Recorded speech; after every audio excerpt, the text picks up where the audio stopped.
Bonjour et bienvenue dans cette nouvelle émission d'Optimiste TV.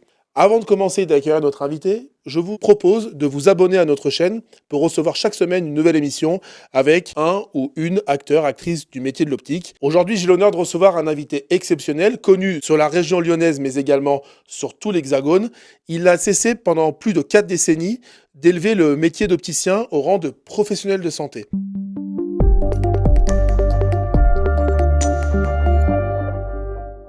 « 900 opticiens font confiance à Liléou, leader français de la téléexpertise chez les opticiens. À votre tour, découvrez Liléou et proposez à vos clients un nouveau service permettant d'accéder à un avis médical, à des conseils de prévention personnalisés et, s'il n'y a pas de contre-indication, à une ordonnance en moins de 48 heures en moyenne. Avec Liléou, devenez un acteur de la santé visuelle.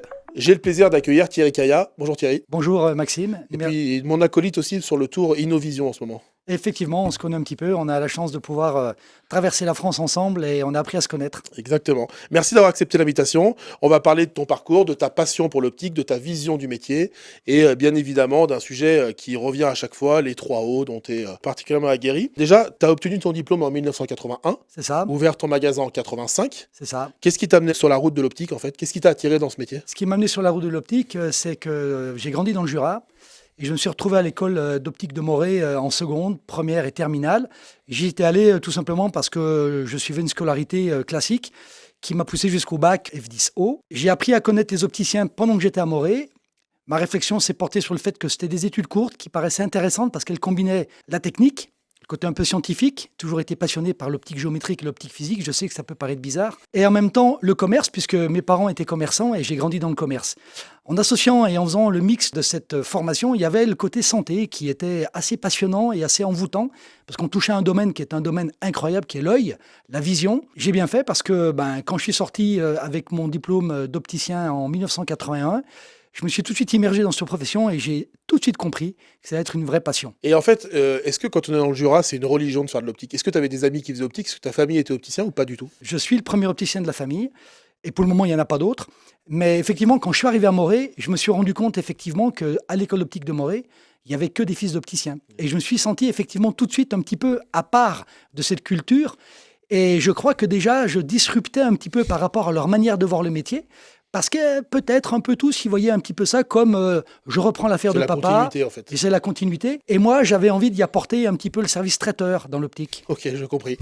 Tu veux nous en parler? Est-ce que tu peux nous expliquer un petit peu l'évolution de ton parcours? Oui. Comment t'en es arrivé à ce que tu as aujourd'hui? Déjà, nous expliquer un petit peu ça. Ouais. Et surtout aussi, comment tu vois évoluer le métier en quelques lignes? On va rentrer dans le détail après, mais Ouais. tu peux nous faire un état général de ta vision. Très rapidement, donc j'ai eu mon diplôme en 81 et je suis parti à Roanne où j'ai appris le métier avec un patron qui s'appelait Bernard Huberband, qui était un mec super. Vieille maison d'opticiens, ils étaient opticiens de père en fils depuis 100 ans pratiquement. L'arrière-grand-père, il était colporteur, il passait de village en village. Ceci dit, j'ai appris le métier et je me suis tout de suite rendu compte dans l'exercice de mon métier en 1981 qu'il y avait quelque chose qui était très particulier et qui m'a instantanément captivé, c'est qu'il y avait un dialogue entre l'ophtalmologiste et l'opticien qui était pas technique, qui était juste relationnel. Et on était confronté à des situations avec des clients qui étaient difficiles à régler parce que le dialogue n'existait pas. J'ai voulu absolument, vraiment absolument comprendre ce qui se passait et j'ai voulu apprendre le langage de l'ophtalmologie. Et donc, j'ai fait tout ce qu'il fallait pour me retrouver pendant mon année de service militaire dans un hôpital militaire. J'ai tout fait plutôt que d'être secrétaire du service kiné, de me retrouver dans un service ophtalmologie. Je me suis retrouvé dans un service ophtalmologie. J'ai été confronté à des ophtalmos qui étaient géniaux, parce qu'ils m'ont vu arriver en tant qu'opticien. Ils ne savaient même pas qu'un opticien à l'époque était capable de faire un examen de vue. C'est précurseur, ça. Enfin, précurseur, je ne sais pas, mais en tout cas, j'y suis allé avec une volonté tellement farouche de vouloir connaître l'ophtalmologie, qui m'ont donné les mains libres avec un copain qui d'ailleurs est toujours mon copain, qui s'appelle Frédéric Bechelet, avec lequel je travaille beaucoup en ce moment dans le domaine de la contactologie médicale, Okay. comme quoi les parcours sont incroyables. Et ces ophtalmos nous ont ouvert leurs portes de leur cabinet, de leur bloc opératoire. Et là, bon, ça a été une révélation. Non pas que je veuille devenir médecin, pas du tout, mais j'ai tout de suite compris que l'opticien avait une carte à jouer incroyable dans le service complémentaire de ce que l'ophtalmo recherchait après avoir soit opéré un patient, soit équipé un patient, soit se retrouver confronté à des situations techniques qu'il avait du mal à régler. C'est une vraie chaîne en fait pour le client final, Ouais. dont tous les maillons sont importants. Exactement. Et est-ce que à l'époque les relations avec les ophtalmologistes, entre les ophtalmologistes et les opticiens, étaient plus simples, meilleures, moins bonnes, ou est-ce que tu t'es dit je vais tenter ça parce que ça m'intéresse, mais que personne s'y intéressait vraiment comme aujourd'hui en fait, ça n'a pas trop évolué ça. En réalité, en 1983-84, quand je suis revenu sur le marché du travail, on était confronté à quelque chose qui était incroyable, c'est que le seul acteur réel qui avait un vrai dialogue avec les médecins, c'était les frères Lissac. Une maison sublime qui, pour moi, était un exemple dans la pratique professionnelle, avec une image colossale des frères Lissac rue de Rivoli, les frères Lissac à Lyon également, où ils avaient vraiment une notoriété colossale. Tous les ophtalmos les connaissaient. Ils avaient déjà compris, c'était des précurseurs, qu'il fallait se mettre au service des ophtalmos dans le domaine de la technicité, de l'innovation et de l'inventivité. Et les opticiens, en général, avaient une trouille bleue d'aller voir les ophtalmos. Oui. Et quand un opticien disait qu'il allait voir les ophtalmos en 1983-1984, c'était pas un précurseur, c'était un martien. Oui, c'est ça en fait. C'était un martien. Et moi, du haut de mes 24 ans, j'ai dit à mon deuxième patron, qui s'appelle Georges Benogonin, qui est un gars très très bien également, opticien Chris dans l'Est lyonnais, je lui ai dit, écoutez, moi je veux aller voir les ophtas, je veux qu'on développe la contactologie. Il était tout à fait d'accord. Et on a fait du beau boulot, et le boulot payant, et on s'est rendu compte que ça apportait effectivement beaucoup d'activité quand la relation avec l'ophtalmo était de bonne qualité. Très bien. Et est-ce que le marché de l'optique, si tu devais l'analyser en quelques mots entre 1981 et 2025, d'ailleurs, comment il a évolué? Si tu devais résumer ça à quelqu'un qui ne connaît pas le marché, tu dirais quoi? Comment le marché a évolué entre 1981 et maintenant? Le marché, il n'a fait que grossir, puisque l'offre de produits s'est développée de manière considérable. Il a été en croissance constante. On ne peut pas dire qu'il y a eu des révolutions dans le domaine de l'optique. Le verre progressif a été inventé dans les années 60. Bon, il a évolué, certes. Oui, des évolutions quoi. Il y a eu des évolutions. Mais globalement, entre des lunettes qu'on vendait dans les années 80 et des lunettes qu'on vend maintenant, il n'y a pas énormément de choses qui ont beaucoup bougé. Il y a le numérique, il y a la digitalisation, il y a la prise de mesure, qui est un petit peu plus sophistiquée, un petit peu plus précise. Oui. C'est sûr qu'on ne centre plus un verre avec un réglette et un morceau de scotch, j'ose l'espérer, Oui. encore que ça demande à être vérifié. Mais globalement, ça n'a pas tellement évolué. Ce qui a beaucoup évolué, c'est l'aspect économique, Bah oui. puisqu'il y a eu des acteurs qui ont disrupté par rapport à l'offre traditionnelle de l'opticien, des chaînes, des groupements qui ont proposé des promotions, des services complémentaires, les discounters, les réseaux de soins qui sont arrivés, qui ont préempté le marché, la mutualité qui était extrêmement forte dans les années 80, qui a eu un trou d'air important et qui essaye de renaître un petit peu de ses cendres maintenant à cause notamment des réseaux de soins.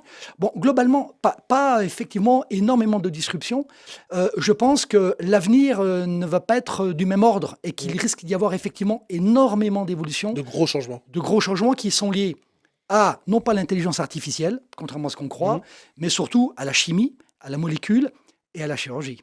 Oui. Et que là, on va effectivement avoir des acteurs qu'on ne connaît pas encore aujourd'hui, qui vont être capables peut-être de modifier certains aspects de la presbytie, ne serait-ce que par des injections de molécules. C'est déjà, Novartis a déjà des solutions qui sont intéressantes à ce sujet-là.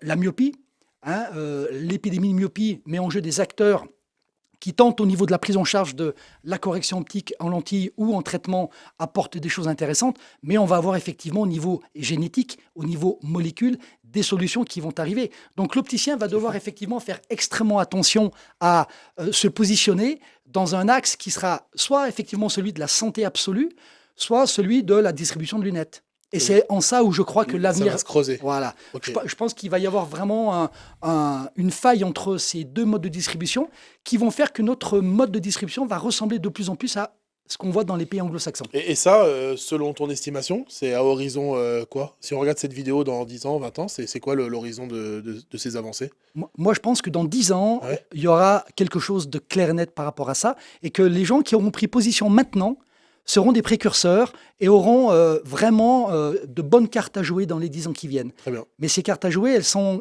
pour moi, dans mon esprit, assez claires. Quand même. Très bien. Quand tu as enseigné entre 2001 et 2014, c'était quoi l'objectif? C'était de transmettre, de convaincre? Pourquoi tu as enseigné? Comment ça s'est passé? Et pourquoi tu as arrêté? Oui, alors, c'est une question qui est vraiment intéressante parce que ça fait partie du cœur de mon expérience professionnelle. Premièrement, j'ai voulu enseigner parce que j'ai été, moi, personnellement, extrêmement frustré quand j'étais jeune opticien, parce que l'enseignement de la contactologie, de la basse vision, en tout cas des savoir-faire qui existaient, était très rudimentaire, et peu de gens communiquaient, peu de gens formaient des confrères. Alors, j'ai parti du principe, moi, de manière un petit peu cash, que les gens qui ne veulent pas former les autres sont des gens qui ne savent pas. Et donc, je me suis mis un challenge important en me disant, tu vas former les gens, tu vas transmettre la passion de ton métier, parce que tu vas te prouver à toi-même que tu sais faire, parce que si tu sais faire, tu sauras former et transmettre. Ça, c'est la première chose. C'est-à-dire que quand on en est au point de pouvoir former, ça veut dire qu'on sait. Exactement. Mais je partage ça. C'est exactement ça. Quelqu'un qui sait expliquer ou qui est capable de transmettre son expérience, c'est quelqu'un qui commence à avoir un petit peu d'aisance Maîtrise. dans sa pratique. Effectivement. D'accord. Donc ça, j'ai voulu me le prouver. Ok. Et ça a été quelque chose de très compliqué parce que former des gens des heures entières et de tenir l'auditoire pendant des heures entières, c'est pas évident. Je crois, par l'expérience que tous les élèves que j'ai eus tout au long de ma carrière, ils ont un souvenir de moi qui n'est pas toujours très ému, mais qui est quelquefois un petit peu particulier. Je pense que j'ai laissé mon empreinte. Qu'est-ce qu'ils disent de toi, tu penses, les anciens élèves, selon toi, comme ça? Globalement, ils disent que je suis quelqu'un de passionné, Ouais. je suis quelqu'un qui adore mon métier et peut-être un petit peu trop exigeant. Voilà. Mais en tout cas, j'ai toujours tenu à le faire avec cœur et avec enthousiasme. Je ne sais rien faire sans enthousiasme et sans cœur, de toute façon. C'est ce que je crois. Ah oui, mais je pense aussi. Et l'enseignement, en même temps, m'a permis également de tendre la main à tous ces opticiens qui, à l'époque, avaient juste passé leur BTS et n'avaient pas voulu faire le parcours maîtrise pour améliorer la formation professionnelle, parce j'espérais beaucoup dans l'évolution de cette formation sur une nouvelle identification de l'opticien de santé. Et j'ai beaucoup rêvé et j'ai beaucoup imaginé qu'à un moment donné, les pouvoirs publics pourraient dire, en effet, il y a des opticiens de santé et il y a des marchands de lunettes, et ça n'a rien de péjoratif. Parce que je respecte beaucoup les gens qui vendent des lunettes en quantité industrielle. Par contre, il y a d'autres acteurs dans le métier qui sont là pour faire des lunettes de manière artisanale, avec un vrai savoir-faire, et qui sont complémentaires des marchands de lunettes. Donc, mon rêve, c'était de créer cette identité bicéphale, et ça n'a jamais été possible. Et donc, du coup, c'est la raison de l'arrêt de l'enseignement? En partie, ça a été une des raisons pour lesquelles j'ai arrêté d'enseigner, et aussi parce que à la fin, CDU devenait pratiquement un passage obligatoire, comme une zone d'attente de venue dans la profession de jeunes opticiens qui, en fin de compte, n'étaient pas si motivés que ça dans l'idée de devenir des opticiens de santé. Là, je te rejoins. On en a en magasin, on en avait en tout cas, et je rejoins, c'est ça. Donc, on parle de formation. Comment doit évoluer la formation selon toi pour que les opticiens qui sortent demain, BTS, licence, etc., mais tu vas nous dire, puissent être performants en magasin et puissent venir travailler chez toi comme chez n'importe quel autre opticien? Comment il faut que ça évolue si tu avais tous les pouvoirs pour réformer la formation? Le rêve. Oui, le rêve. Quel est mon rêve par C'est rapport à ça. la formation, et si j'avais un enfant qui voulait faire optique? Oui. Je dirais que je pense que mon rêve, ce serait un rêve qui ressemblerait à ce qu'on voit dans la pharmacie. Ce serait un rêve qui irait vers le rapprochement de l'optique, de l'orthoptie et de la faculté de médecine. C'est un rêve qui irait vers une réforme du diplôme obligatoire sur 3 voire 5 ans, qui permettrait de dire clairement à un jeune qui veut être opticien, à un moment donné, tu vas rentrer dans un cursus qui va te permettre, au bout de 2 ou 3 ans, de faire un choix. Ton choix, ça va être d'aller sur l'industrie, le commerce, l'officine. Sinon, tu peux éventuellement imaginer que tu vas te tourner vers la santé. Et car je pense qu'obligatoirement, il y aura forcément un clivage important. Ce clivage important sera par l'expérience clinique que peuvent avoir tous ces opticiens, tous ces optométristes qui veulent effectivement pratiquer avec une émancipation professionnelle au contact de la faculté de médecine, au contact de l'hôpital, au contact des médecins. Est-ce qu'aujourd'hui, un opticien qui veut faire un stage en clinique, en hôpital, ils sont ouverts, les ophtalmos, à ça? C'est quoi ton... Alors, si je peux te donner Toi qui les connais. mon exemple, Bah oui. mon exemple, c'est que globalement, tu tapes à la porte et tu demandes aux ophtalmos, aux hôpitaux, s'ils sont ouverts à recevoir des opticiens. Oui, comme dans tout, quoi. À partir du moment où tu leur apportes quelque chose et où tu ne vas pas polluer leur consultation, c'est rare qu'ils disent non. D'un autre côté, il ne faut pas avoir peur de demander aux ophtalmos de venir voir toi, Bien sûr. dans ton espace de travail et dans ton magasin, leur montrer comment tu travailles Bien pour sûr. savoir si effectivement ça peut les intéresser d'échanger avec nous. Bien sûr. Et jusqu'à présent, il n'y a pas de problème. À ce jour, il y a beaucoup de cabinets d'ophtalmo qui embauchent des opticiens, des optométristes, donc opticiens formés optométristes, des orthoptistes, qui viennent en complément de leur consultation dans leur parcours de consultation et qui leur permettent de gérer beaucoup mieux les délais de consultation. Mais réellement, je pense qu'il ne faut jamais avoir peur. Il faut toujours être farouchement Curieux. déterminé, curieux, enthousiaste. Et à partir de là, il n'y a aucun problème. Moi, en 1992, un ophtalmo est venu me voir en me disant j'aimerais bien que vous nous parliez un petit peu de vos initiatives en basse vision. Parce que nous, on a beaucoup de gens qui ont des problèmes de déméla. À l'époque, la déméla était traitée de manière un petit peu sauvage, par des photocoagulations de la rétine qui étaient vraiment dramatiques. Et on avait remis à jour des petits systèmes de Galilée qui nous permettaient de les équiper. J'ai rencontré 5-6 ophtalmos, je leur ai parlé de mon métier, ils étaient sur le derrière. Bon, ils m'ont dit, lundi, vous venez à l'hôpital avec nous, vous allez nous montrer de quoi vous êtes capable. J'ai dit oui. Et puis, depuis ce jour-là, je n'ai jamais quitté l'hôpital. Excellent. Tu peux nous donner la définition, si tu devais l'écrire dans un dictionnaire, d'un opticien de santé? C'est un petit peu compliqué, j'ai peur de me tromper, mais ce que je dis souvent quand je fais mes réunions professionnelles, mes conférences, je dis que déjà, si on veut s'octroyer le terme d'opticien de santé, il faut déjà dire tout simplement que je connais aucun professionnel de santé qui ne travaille pas sur rendez-vous. Déjà, dans le mode opératoire, c'est clair.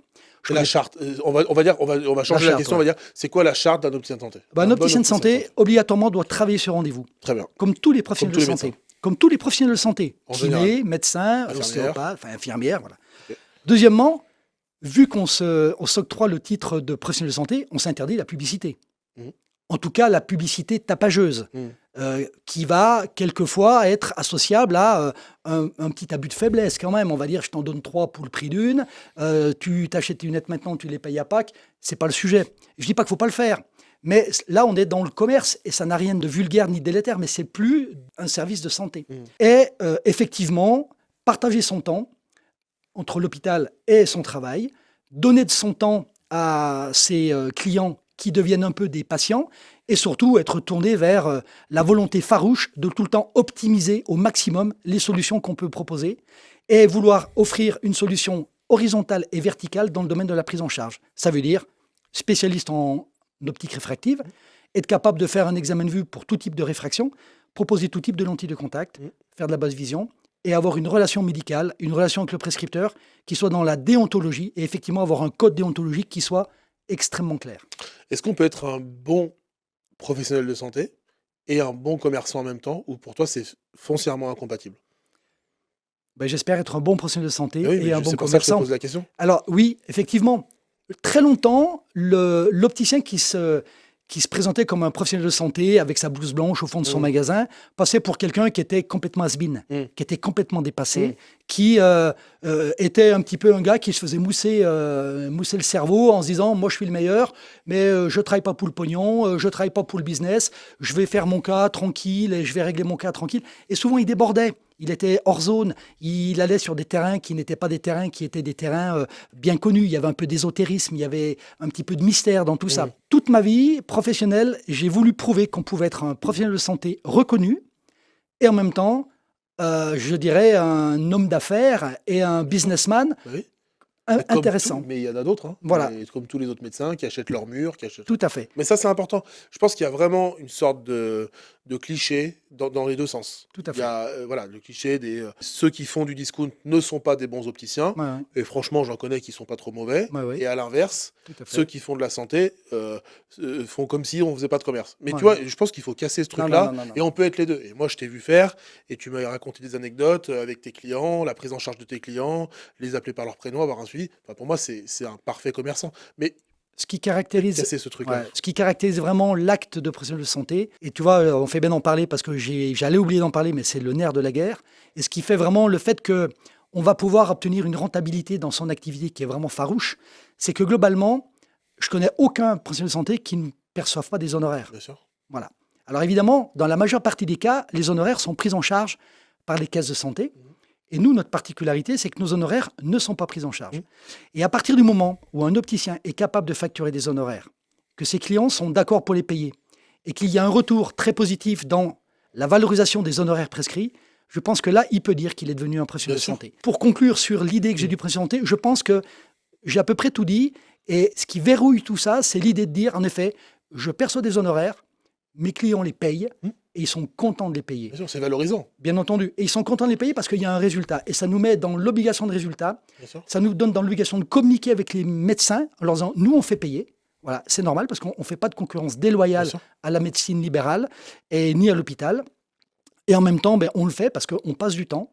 et que ce temps, c'est de l'argent, et que si on veut que nos collaborateurs soient bien payés, eh bien, il faut que globalement notre entreprise soit saine. Et ce que tu dis, c'est que cette vision des choses, sans mauvais jeu de mots, tire vers le haut. C'est-à-dire que tu es obligé d'être bon, parce que forcément, il y a la facturation des honoraires, il y a les relations, on va en parler juste après, c'est le sujet, mais ça tire quand même l'opticien vers le haut, quoi. Ah ben là, je veux dire, tu peux pas être médiocre. Ah bah oui. Enfin, j'ai pas la prétention de dire que je suis très bon. Si. Non, ce que je veux dire, c'est ça oblige surtout d'avoir des processus et des protocoles de formation internes à l'entreprise qui poussent tous les collaborateurs à un niveau extrêmement élevé et une exigence de formation qui est continue, une exigence de débriefing, d'études de cas, de compte-rendu et d'études de compte-rendu avec les médecins, de visites médicales. Ce matin encore, j'ai un collaborateur qui était chez un ophtalmologiste pour lui présenter quelques avancées techniques dans le domaine de la basse vision. C'est lui qui va, c'est pas moi. Pour les en informer. Bien entendu. Okay. Et à leur demande, parce qu'ils ont vu passer des lunettes, ils ne comprenaient pas ce que c'était, et donc ils ont été effectivement enthousiastes, parce que Alexandre leur a expliqué ce qu'il en était. Donc ça...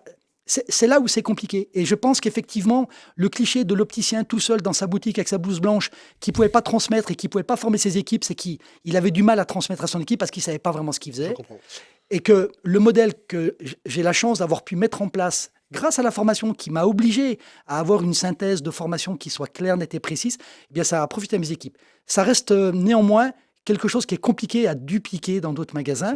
Parce que c'est quand même directement lié à une identité forte, très forte. C'est très long en formation. Moi, mes équipes, ça fait 15 ans, 18 ans qu'ils bossent avec moi. On a très peu de turnover, on a des nouveaux arrivants, puisque maintenant, on est pratiquement 10 à être opérationnels dans le magasin. Mais effectivement, un nouvel arrivant met du temps avant d'être en contact direct avec les clients. Il y a un vrai process de formation pour être au niveau. À peu près 18 mois avant de faire des choses qui correspondent à ce que font les experts chez nous, quoi. Ok. On a bien compris l'histoire de la relation entre les 3 O, on appelle ça régulièrement. Qu'est-ce que tu peux donner comme conseil à un opticien qui te regarde aujourd'hui, qui dit « Ouh là là, je suis à des années-lumière de Kaya, comment je peux faire pour nouer des relations avec mon ophtalmo ?» Quel conseil tu pourrais lui donner? Il faut qu'il se pose les bonnes questions et de savoir ce qu'il peut lui apporter à son ophtalmo. Parce qu'en fin de compte, moi, c'est ce que j'ai fait quand j'avais 25 ans. Je me suis dit, aujourd'hui, j'arrive de mon Jura, j'ai pas un centime, je viens de m'installer, j'ai des dettes sur la tronche. Qu'est-ce que je vais faire pour que les ophtalmos aient confiance en moi, en sachant qu'en face de moi, je vais les faire les sacs. En face de moi, j'ai des acteurs, à l'époque, Alain Flelou, qui avait une notoriété colossale dans son offre commerciale, les chaînes, les groupements. Je dis, qu'est-ce qui va faire la différence? Comment est-ce que je peux faire la différence? La seule différence, c'était de dire, docteur, moi, je suis capable de régler tous les problèmes que vous pouvez avoir avec vos patients qui se plaignent d'un inconfort visuel, qui se plaignent d'une inadaptation. J'ai des solutions. Je vous demande qu'une chose, c'est de me donner ma chance pour vous montrer que je vais régler les problèmes. Et quand vous réglez les problèmes les uns après les autres, évidemment, c'est beaucoup plus long. C'est un travail de longue haleine. Mais 30, 40 ans après, ça paye pas mal, quoi, parce que les ophtalmologistes ont extrêmement confiance. Le conseil, si j'ai bien compris, c'est de se poser en partenaire. Exactement. En disant on va travailler en collaboration. De quoi tu as besoin? Moi, je vais te dire de quoi j'ai besoin. Et ça, pour toi, ça fonctionne. Ça fonctionne. Très bien. Et après, de la curiosité, apprendre à connaître les orthoptistes, les ophtalmos, et apprendre leur langage. Donc, si on veut apprendre leur langage, il faut aller dans les congrès, il faut aller dans les séminaires, il faut écouter les publications, il faut lire des documentations scientifiques et médicales. Enfin, je veux dire, c'est un travail de chaque jour qui ne peut pas être fait si on n'est pas passionné, quoi. Et quelles sont les difficultés auxquelles tu t'es confronté en étant resté sur ta lignée depuis le début? Et c'est assez exceptionnel. Il y a des difficultés que tu t'es dit, des fois tu t'es dit, oh, franchement, mais c'est désespérant, comme la formation, comme tout ça. La plus grosse difficulté, c'est quoi? C'est compliqué de répondre à cette question, parce que en réalité, j'ai 63 ans, je me retourne derrière moi. Le plus difficile, c'est le début. C'est le début parce que le début, tu as l'impression que tu es tout seul dans le désert, qu'il y a peu d'acteurs qui ont confiance dans ton discours, qui te regardent d'un air sympathique et qui te disent ouais, bah, vas-y, va dans ce sens-là, c'est bien, mais bon, franchement, tu n'as pas pris la voie la plus facile. Mais en réalité, tu sèmes, la récolte est modeste. Mais tout doucement, eh bien, la récolte devient de plus en plus importante. C'est épuisant parce que c'est beaucoup d'énergie, beaucoup de travail qui est basé sur la reconnaissance professionnelle. C'est beaucoup moins rapide peut-être que la publicité, que de monter des magasins dans des galeries marchandes. C'est pas les mêmes charges non plus. Bien sûr. Okay, donc, j'ai jamais été découragé, jamais. Hein. J'ai toujours été extrêmement enthousiaste là-dedans. C'est sûr que des fois, on est déçu par des comportements de collaborateurs. Quelquefois, on se dit, moi, je suis pas au niveau. Moi, le plus grand regret que j'ai, c'est de ne pas avoir été un manager de premier ordre. Parce que comme je suis un self-made man, au début, c'était très compliqué. J'avais du mal à transmettre. Il a fallu que j'apprenne ces choses-là. Et ça, je ne savais pas les faire. Et tu prends les choses à cœur. Et puis, je prends trop les choses à cœur, c'est évidemment. difficile pour des mecs comme nous. Tout à fait. Tout à fait. Ok. On parle rapidement de la téléophtalmologie et de l'émergence des nouvelles technologies. Comment là, on est actuellement dans un tour de France pour parler de ces sujets avec Tessan, Topcon.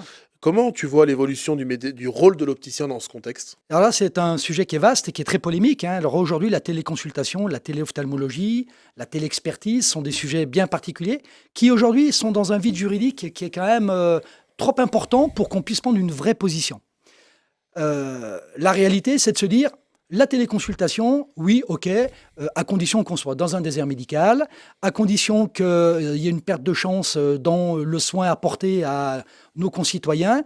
Et l'opticien va dire, je vais monter un cabinet de téléophtalmologie, télémédecine, dans un désert social, médical et de population. Mais en fin de compte, s'il met sa cabinet de téléconsultation à cet endroit-là, ça ne servira à rien puisqu'il n'y a personne. Et de toute façon, sur les principes de territorialité, si jamais il y avait une urgence médicale à associer à cette téléconsultation, l'ophtalmo qui va le consulter ne pourra pas le voir parce qu'il sera à plus de 1h30, 2 heures de l'endroit de la téléconsultation. Donc, est-ce que c'est un vrai sujet?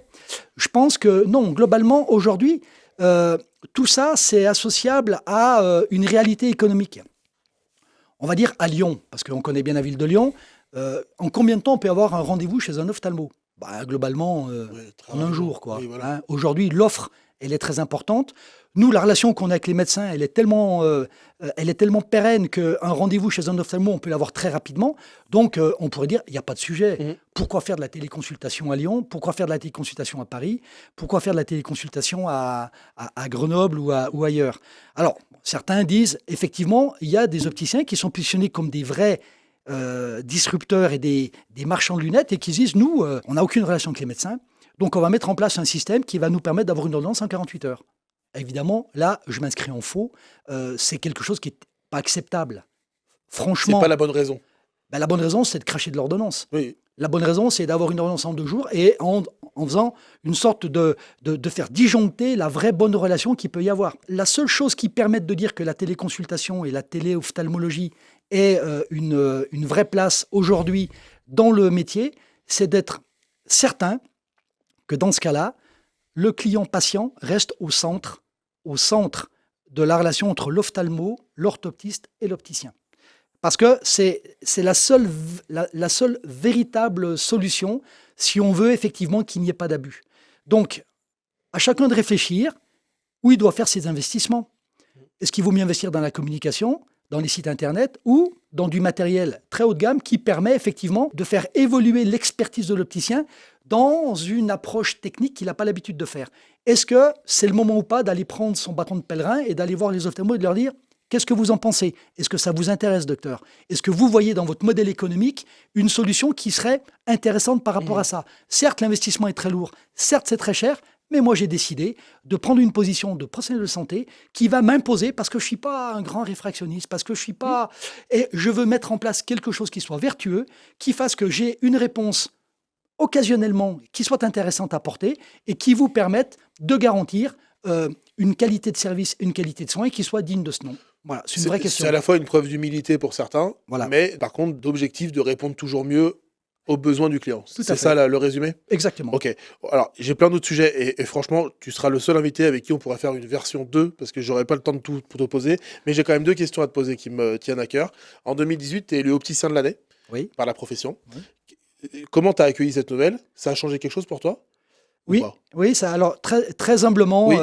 Ça a été un peu émouvant. Enfin, je te retourne la question. Attends, j'ai une question sur qui va venir après. Je te retourne la question. Non, ça a été très émouvant parce que c'est vrai qu'il y a très peu d'opticiens indépendants qui sont opticiens de l'année. Mon ami Jérôme Tondeur a été opticien de l'année juste après moi, opticien indépendant également, une maison très connue et je suis fier d'être un ami d'un gars comme ça. Très peu d'opticiens indépendants qui sont opticiens de l'année et donc je l'ai pris comme une reconnaissance. Mais surtout, ça m'a permis effectivement de communiquer auprès de ma clientèle. Et mes clients, tous, sont hyper contents de savoir qu'on a cette réputation et puis cette reconnaissance. Donc effectivement, très très contents. Les équipes étaient fiers de toi? Ah ben les équipes, elles T'es étaient... fier de faire partie du truc parce que c'est... Les tu équipes portes ton nom. étaient très fières, puisqu'en même temps, ça apportait encore plus d'enthousiasme dans leur travail quotidien. Et quand j'ai été élu opticien de l'année, quand tu as vu la news arriver, tu t'es dit, putain, c'est fatigant des mecs de sous-enseigne. Tu t'es dit quoi, franchement? J'ai pensé à cette question en préparant l'interview. Alors, je te rassure, j'ai pas déchiré mon diplôme. Oui, Je te connaissais pas. ben oui, c'est pour ça. J'avais déjà entendu parler de toi. Le mec qui m'avait parlé de toi, c'était Gilles Magret. Oui, Et Gilles Magret m'avait dit, tu sais Thierry, Balouza, Oulin, tu verras, c'est un mec, il gagne à être connu. Mais tu sais bien ce que c'est que la vie, hein. S'il n'y a pas des événements qui nous rapprochent Ah, et bien qui sûr. nous font rencontrer, ah, oui, j'ai aucun jugement. Moi, Bien sûr. j'aimerais vraiment, je me suis dit, je vais lui poser cette question. bah, je me suis dit, pourquoi veux-tu que je dise quoi que ce soit? Il n'y avait pas de discrimination, il n'y avait pas d'arrière-pensée. Je me suis juste dit, ben, la région Rhône-Alpes, elle est dingue, quoi. Ouais, franchement. On est les meilleurs du monde, Ah, mais vraiment. franchement. Parce Donc, que Jérôme, entre Jérôme Tondeur, François et Christelle Joubert, voilà, toi, les bien sûr, Taurillons, Taurillon. Bah, Caroline Rigondet, qui a été opticienne Ah oui, de c'est l'année vrai aussi. aussi, C'est vrai. avec Nagao. J'ai dit, franchement, Rhône-Alpes, on est les bestes, quoi. Incroyable. Voilà. Et finalement, le destin nous a mis sur la route et je suis bien Exactement. content parce que le Thierry Caillat, opticien qu'on peut croiser, c'est vraiment pas le même Thierry Caillat, mais j'ai déjà eu l'occasion de m'exprimer là-dessus. Après, il va se passer quoi dans ta carrière? Ah ben, j'en ai plus fait que je vais en faire, hein, Oui. globalement. Pour moi, le challenge de ces 10 dernières années, ça a été de mettre en place une équipe à qui j'ai donné toutes les armes, qu'elles soient économiques, techniques, professionnelles, pour qu'ils puissent prendre la suite. C'est en passe de se faire. Bon, j'ai 63 ans, donc j'ai pas 40 ans devant moi dans la profession. J'ai une bonne forme, hein. Je vois ça. J'ai une bonne frite, donc je pense que je vais encore être là pendant quelques années, parce que j'ai beaucoup de projets, notamment autour de la santé visuelle, au cœur d'un sujet qui me tient à cœur, qui est la contactologie médicale. Et je pense que là, il y a vraiment des choses à mettre en place. Et On ça fera un peut- sujet là-dessus. ça On pourrait pourra même faire- faire un reportage in situ, si tu veux. si tu veux, avec J'aimerais plaisir, bien on ça. vous accueillera dans notre parcours et tu verras ce qu'on a mis en place. Donc c'est un vrai sujet et je crois que là, mes équipes sont droit debout, prêtes à affronter l'avenir. Excellent. On a des projets de rénovation, d'agrandissement et de modification et même de structuration de cette offre contactologie médicale sur le territoire national. Tu feras quoi après, une fois à la retraite? Tu vas y arriver à arrêter de travailler? Je pense pas, Tu feras quoi, honnêtement. alors? Mais je fais déjà beaucoup de vélo, Oui, je fais voilà. beaucoup de musique, je m'occupe de mes petites filles, de ma famille, qui est vraiment pour moi, c'est ce qu'il y a de plus important par-dessus tout. Mais je pense que j'aurai toujours un pied dans l'optique jusqu'au jour où on me dira, écoute, maintenant t'arrêtes, hein, parce que C'est bon. tu rabâches un peu. Mais je pense que j'aurai la force et l'humilité de me retirer au bon moment. Je pense que je peux encore apporter pas mal Bien sûr. dans mon travail et dans ma vie professionnelle dans les quelques années qui viennent. Bien sûr. De quoi tu es le plus fier? De quoi je suis plus fier?